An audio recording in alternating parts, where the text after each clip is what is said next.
Bom, uma boa noite a vocês. Tivemos aí vários episódios interessantes no dia de hoje, né?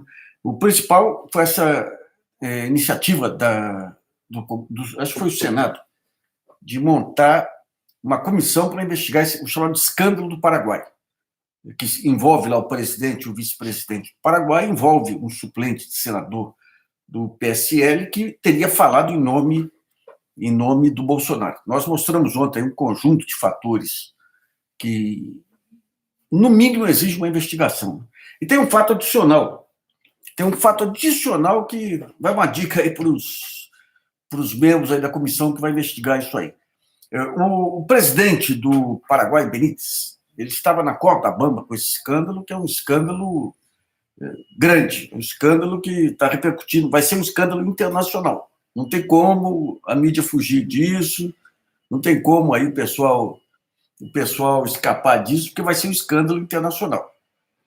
Que essa questão da energia de Itaipu, que, pela lei, pelo pacto anterior, o excedente que o Paraguai não consome seria entregue à Eletrobras. Tentou-se aí, os paraguaios patriotas, que esse excedente ficasse com a ANTE, que é a Eletrobras do Paraguai, para vender para preço de mercado, e o presidente paraguaio e o vice obrigaram lá, fizeram uma baita de uma pressão, invocando o nome do Bolsonaro, dizendo que era a pressão do Bolsonaro, para eliminar o ponto 6, que garantia essa sobra para a ANDE, e passar para uma empresa brasileira. Essa empresa tem escritório em São Paulo.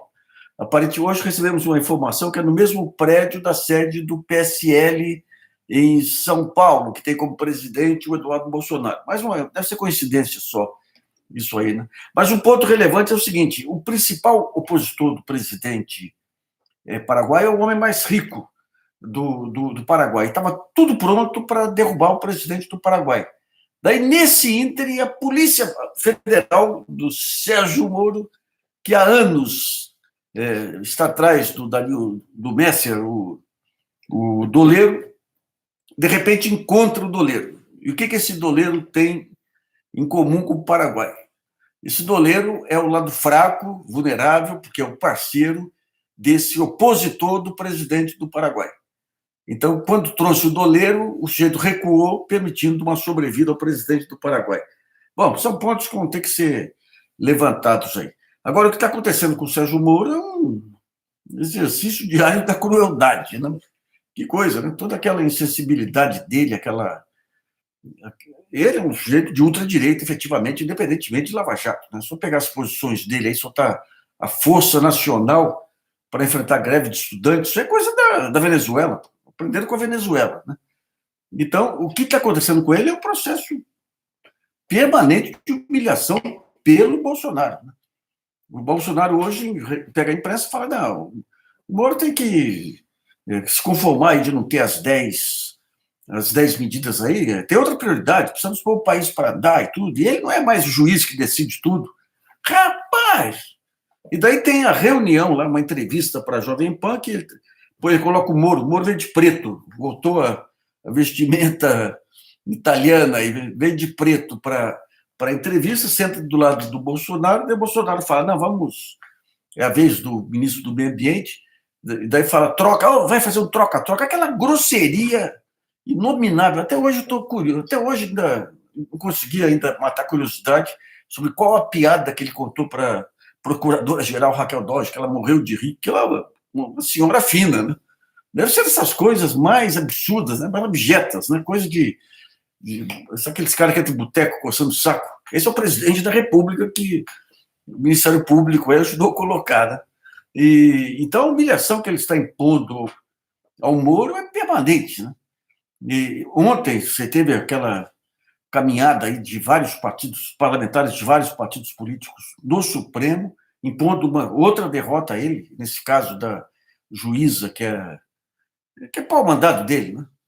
Então, todos os campos aí, as informações que estão vindo cada vez mais. Vem cá, tá, esse negócio do dossiê, você tem agora 4 grupos, você tem o Intercept, você tem a Folha, você tem a Veja, você tem o UOL, tem o El País carafunchando, ainda não entrou nos pontos mais delicados aí.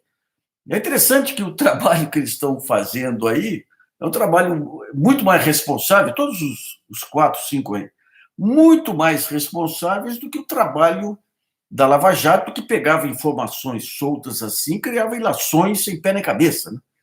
Pô, aqui, o que o Palocci vai falar? Vai falar que tal empresa deu dinheiro para o Lula. E onde que nós vamos ver aqui a contrapartida? Pega qualquer decisão de governo aí que possa beneficiar o setor como um todo e diz que essa é a relação.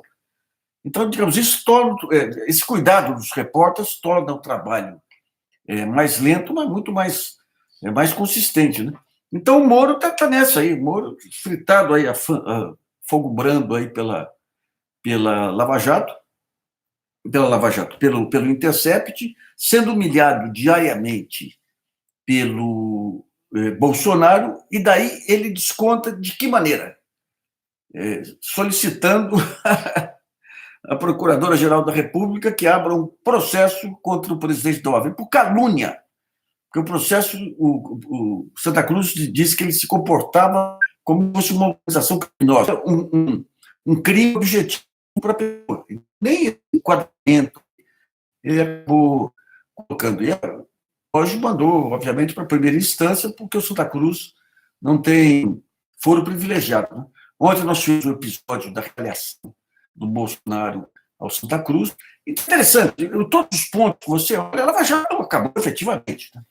E é gozado, ele falando do Santa Cruz e o Gilmar, numa entrevista, acho que foi para a Rádio Gaúcha hoje aí, dizendo que eles acham como se fosse uma organização criminosa. E daí? O que vão fazer com o ministro do Supremo Tribunal Federal? O Gilmar foi mais além, né? Disse que se o Dallagnol tivesse feito isso e fosse alvo da Lava Jato, teria sido preso e conduzido coercitivamente. É isso mesmo. Então não adianta pensar. Essa questão do moralismo, isso eu aprendi em toda a minha carreira, aí, desde lá de trás. Né? O jeito que se apresenta como o moralista se encontra um malandro por trás disso. Sabe? O cara que bate no peito. Tanto que você vê quando começam aí essas apresentações dos bolsomínios aí, da campanha eleitoral, antes disso, naquelas cantando hino nacional, tudo, quando faziam uma grosseria, iam atrás, tinha ficha suja.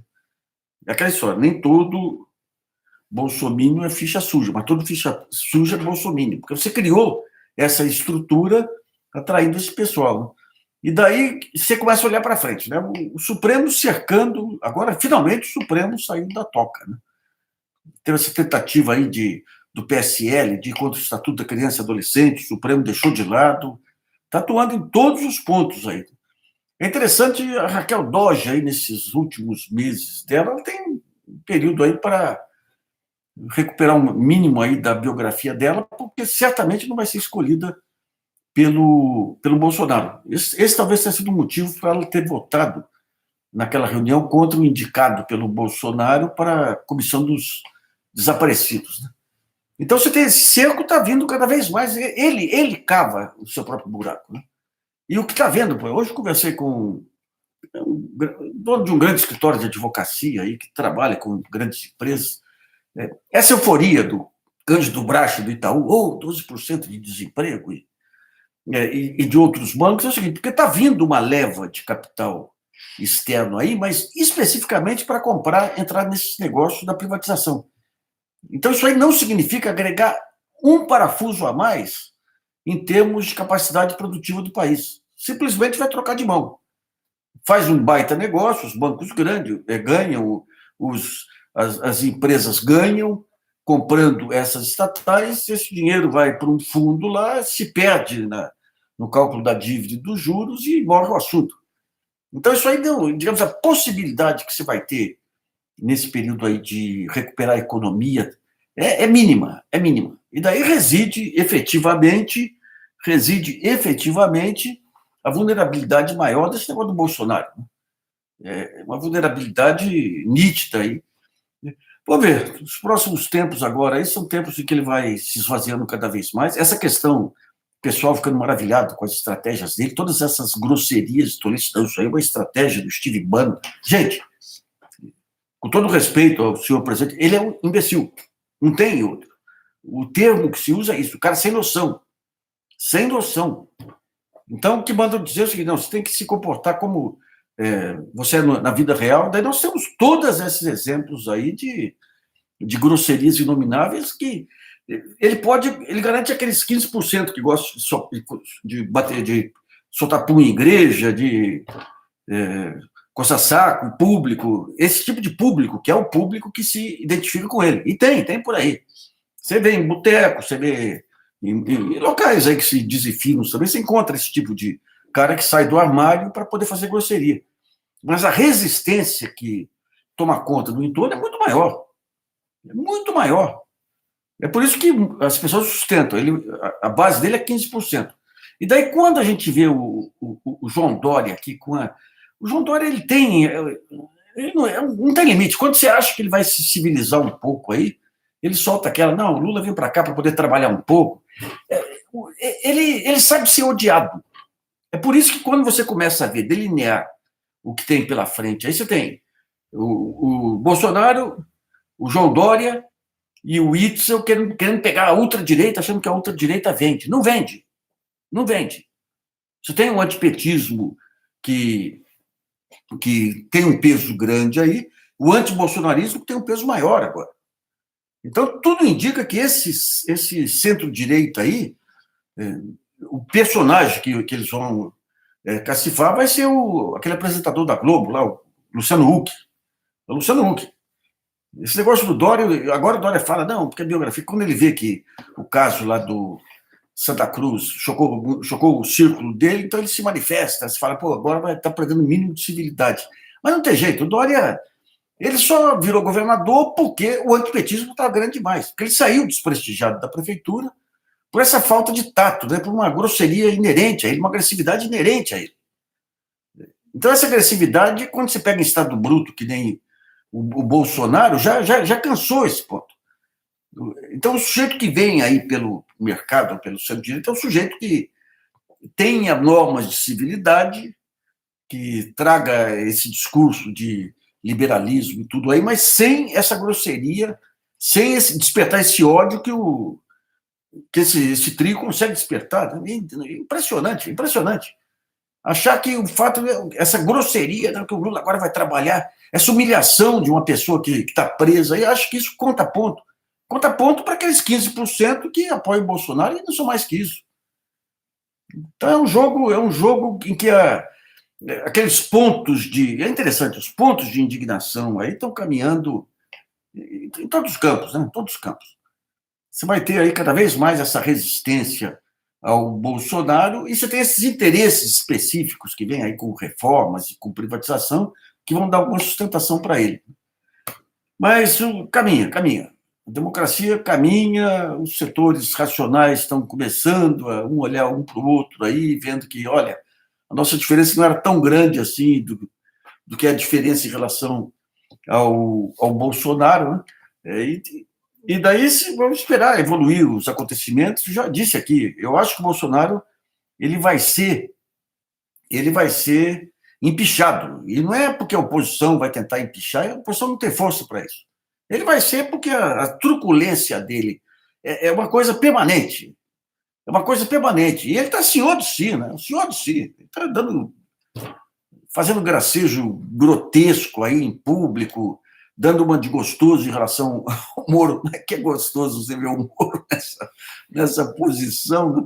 O juiz implacável, o sujeito que foi saudado no mundo inteiro pelo fato de ter conseguido destruir a economia brasileira, e daí é obrigado a ver o cara falando, oh, vai fazer troca-troca. Meu Deus do céu. Já disse, repito, a família brasileira não é isso. A família brasileira que ele disse representar não é isso. Essa é uma família miliciana. Esse pessoal que não respeita vizinho, sabe? Que apronta, que arrebenta a garagem de prédio para fazer rolo, que usa o ódio como um fator de união da família. Você pega aqueles casos lá nos Estados Unidos, nos anos 30, 40, aquelas famílias que se reuniam contra tudo, pegando em armas. Isso aí, essa é a família representada pelo Bolsonaro. Não é a família brasileira, não. Pessoal, ficamos aqui. Um abraço aí, viu?